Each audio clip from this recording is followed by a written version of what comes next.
Welcome to this week's vlog.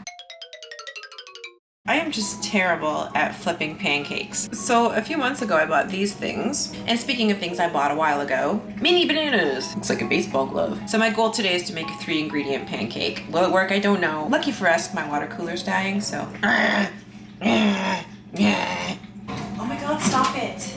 Look, it's totally fine.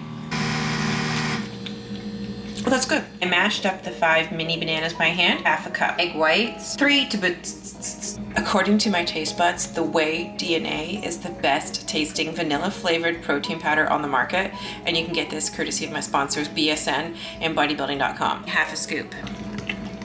I'm adding just a pinch of baking powder. Non-stick chemicals, medium heat. What do you think, Bean? Food Network's gonna wanna hire me right now. Oh yeah. I don't know why I'm cursed with pancakes. They taste good. They just look terrible. I do like those yellow stencil thingies. I mean, it made it a lot easier for me to make a perfectly burnt pancake, so yeah. So let's take a look at my training. I want you to understand why I'm training. I'm training because I have muscle imbalances, and the way I am training right now is designed to fix those so that I can be pain-free, so that I can have better mobility in my joints, so that I can become stronger, and so that I can just be a beast throughout my lifespan. I like being capable. Now, I did give up the barbell. And I did give it up because of my muscle imbalances. Barbell lifts, Olympic lifting, back squats, these are high skill movements. And if you have imbalances, well, the barbell will very easily exacerbate the imbalances. But every 3 weeks, I like to reassess my barbell lifts so that I can see what progress I am making. And that's why I video it from all angles. Look here, the teres major on the left is much stronger, and that's why the bar isn't tipping anymore. I'm also shifting much less than before with the squats, and I'm not shrugging up with the left shoulder as much as I used to with the overhead squats. So all in all, success. What are you doing, little buddy? Are you doing it too? Speaking of imbalances, the left side pistol, no problem. Watch my ankle. See how it comes up on the right side? I really struggle with the right side because the inner hamstring is weaker on the right side. Now look what happens when I put the lifters on. This isn't really anything to get excited about because it's just masking my problem. And, well, let me tell you a little bit more about that. That was interesting what happened when I put the lifters on. Because my right inner hamstring is weak, my calves have to work overtime on the right side, which is why I have less ankle mobility on the right side. So by putting the lifter on, it's cheating. The key point here is that wearing the lifters or stretching my calves or doing ankle mobilizations, it's not going to help my cause. It's just a band-aid to the problem. If I want to fix the cause of the problem, I need to strengthen the right inner hamstring. And I've been working on it for a long time, but you know, it's not something you can just fix overnight. It takes as long as it takes. Now I'm going to show you how I train to fix my imbalances. First, we'll address the yellow muscles, the internal torque chain.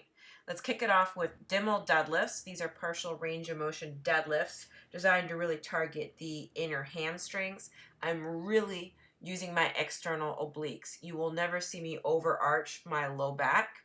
You can see that Coach Gus is actually pressing my external obliques to really help me keep them engaged throughout the entire deadlift. Other ways to target my weak inner hamstring and my glute max, the bear crawls. Those are hard. Also the reverse sled drags. Stiff leg deadlift, and you can see that I'm keeping the tension again in the inner hamstring and the external obliques. That's why I'm not doing a massive lockout at the top.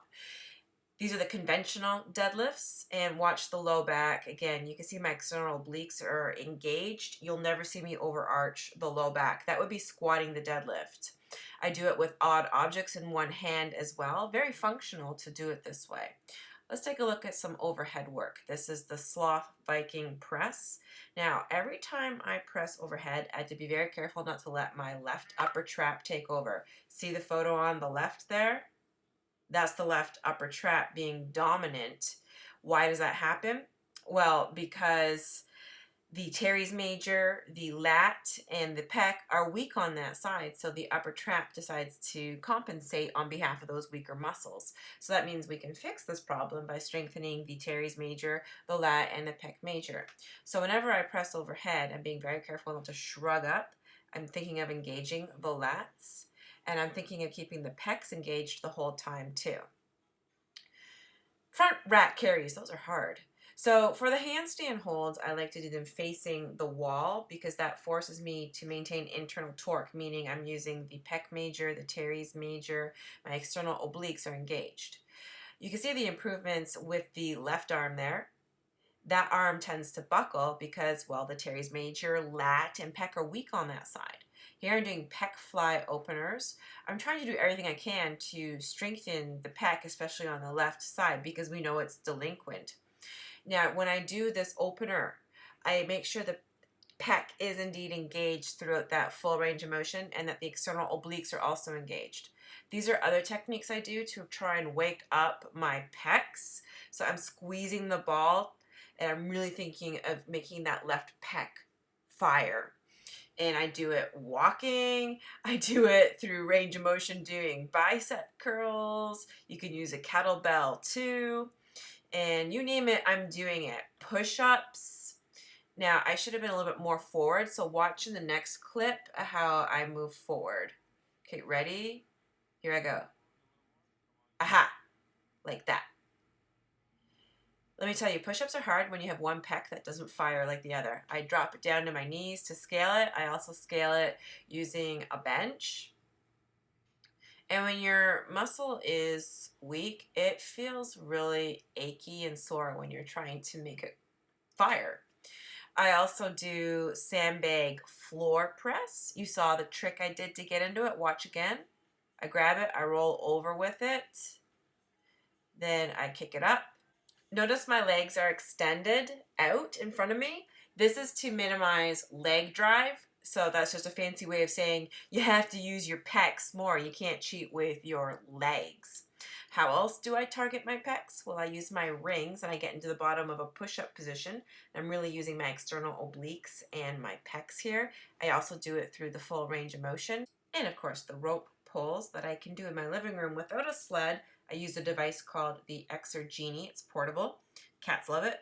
Notice that my chest is facing the ground so that I use my lats more and my biceps less. I'm really using my external obliques as well and my inner hamstrings, the entire internal torque chain. I also do floor press, and I often go to the global gym and do decline press as well. And then I like to do ring rows and using my pulley as well. I keep the pecs engaged through the full range of motion as well as my teres majors. I do not shrug up. I do this bilaterally. I do it unilaterally. You know, mobility is your ability to keep your muscles engaged throughout the full range of motion. So the strongest people are the people who have the ability to generate tension all the way to the very end of their range of motion. And that's my goal so that I can do things like handstands and muscle ups. And in fact, this looks a lot like a ring muscle up pattern, doesn't it? So I really enjoy my training because, well, it serves a purpose. I have a why. You hear me talk about the teres majors a lot. Well, that's the yellow muscle I colored in. It's your upper lat. And that's what I'm thinking of doing right now. You can actually see my teres major popping out right there. This is the chin over the bar hold. And the key point here is that we do not want to shrug up with our upper traps. L-sit chin-ups. Again, teres major, pec major, external obliques, as well as conventional chin-ups. Same internal torque chain. And ring rows. I do every flavor of ring rows possible. Here I'm targeting my chest and my side delts. Notice I'm leaning against the wall to make sure I keep my external obliques engaged. You don't want to arch the low back, so that's why I'm leaning against the wall. This is the external oblique opener with the leg variation, and I posted a demo video on that, so you can click the card for that. And these are the strict toes to bar, made possible by my stronger external obliques thanks to the external oblique openers, which I do every single day. My kipping toes to bar as well are getting better. There's always room for improvement, and I'm excited to improve. Carries, all kinds of carries, pinch grip carries, farmer's carries, one arm version, two arm version, sandbag carries. I do these almost every single day. That's why you see all the different outfits. And the good news is that I can now do both the 60 and 80-pound sandbag for 400 meters. Yay! I worked really hard on that goal, and I'm keeping my external obliques engaged the whole time. I'm not shrugging up at the shoulders, so I'm keeping the lats engaged as well, and I'm squeezing the bag so that activates my chest as well. That was 120 pounds there. Yes, I still do conditioning. This is internal torque as well, so I'm really thinking of using my external obliques. Sandbag squats are changing my game. I was shifting so much with my squatting with the barbell, and the sandbag has really helped me overcome the shifting. The sandbag is a much more functional object. You're more likely to pick up an object in nature between your hands than you are to pick up an object that's shaped like a perfectly loaded and collared barbell.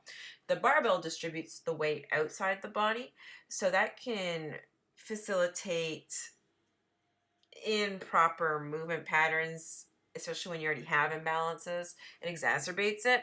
So because it's a higher skill movement, if you do have imbalances, it might be a good idea to do what I did and just kind of put your barbell away for now and focus on fixing your imbalances with a sandbag.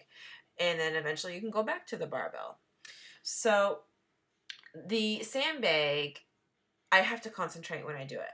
I'm thinking of keeping my external obliques engaged the whole time. And when you do, your butt wink goes away. As soon as you lose engagement of the external obliques, poof, you butt wink at the bottom of your squat. I'm squeezing the bag like a bear hug to activate my pecs. I'm keeping the lats engaged so that my upper trap doesn't shrug up on the left side like it always wants to do. So I typically do 10 to 30 reps depending on how heavy the bag is. And I also do sandbag thrusters. What's great about the front rack position is that it forces you to engage your external obliques. So that can really help you overcome hip shifting if you're a hip shifter when you squat. So that concludes the internal torque chain exercises. Let's take a look at the external torque chain now, the muscles that you see in red. I would just like to let you know that I'm not really a big fan of external torque just because I'm not very good at it. So I used to have pigeon toes, so you can imagine that my external torque mobility, especially my glute med mobility, really sucks. So this is something that I am indeed working on. So here you see me doing sandbag tosses and sandbag cleans. This is triple extension, so I'm really thinking of using the glute meds and the outer hamstrings and quads. So violent hip extension now, that's triple extension. So pow. So that's the sandbag clean and jerk. So I'm also pressing it up overhead. Do you see the violent hip extension that happens? Ready, watch. Pow, there. Okay, so I'm working on my glute med mobility. This is the Jefferson squat opener. And this is the Anderson squat. So this is working the squat pattern from just above parallel to the top position. So you can see my hips are above parallel as I initiate this. I'm using my outer quads and hamstrings and my glute meds. This is not a hinge. If you're hinging, you're not doing this right.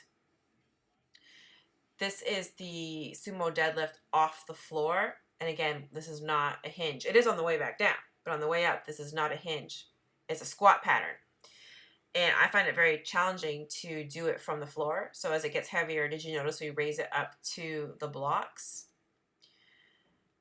Jumping to a box, that's external torque as well as broad jumps. Poof. As well as the Yates rows. I have a supinated grip, pulling it just below my belly button. Really using my lats here. You can see I go heavy and I do 5 reps.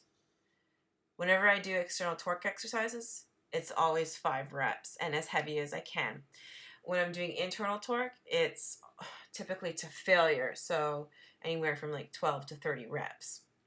Here I'm doing wide grip pull-ups, and you'll notice I switch the grip from pronated to supinated depending on the day. Sometimes I also strap a weight belt to me and add an extra 10 pounds to my body and do these weighted as well. And again, it's 5 reps. When I do these, I'm thinking about using my lats, my internal obliques, and my glute medes. Now, I've come a long way because I lack shoulder mobility on the left side. I would always veer or shift whenever I would do it. So I always film myself from the back view so I can see my symmetry. And in fact, if you look closely, you'll notice that my teres major and lat are much less developed on the left side compared to the right side. So it's a work in progress, and it takes as long as it takes to fix it. So here I'm doing rear delt flies, as heavy as I possibly can, right into side delt raises, as heavy as I can. And you can see I use a bit of body English. And then I'm doing bicep curls. I have a slightly wider grip so that I'm doing it in external torque. If I wanted to do an internal torque version, then I would do hammer curls, for example. Now, I also like to work on my tricep dips. I just got that Matador recently. Pretty excited about it. And notice I'm doing internal torque on the way down, so chest on the way down, external obliques on the way down. But I'm using the outer head of my triceps on the way up, my glute medes, my internal obliques on the way back up. And I'm excited because my range of motion is improving significantly on the left side. All right, thank you for watching all the way to the end. Thank you for subscribing, and I hope you got something out of this. Make sure you leave me a comment below, and we'll hit the like button for my kitty cats.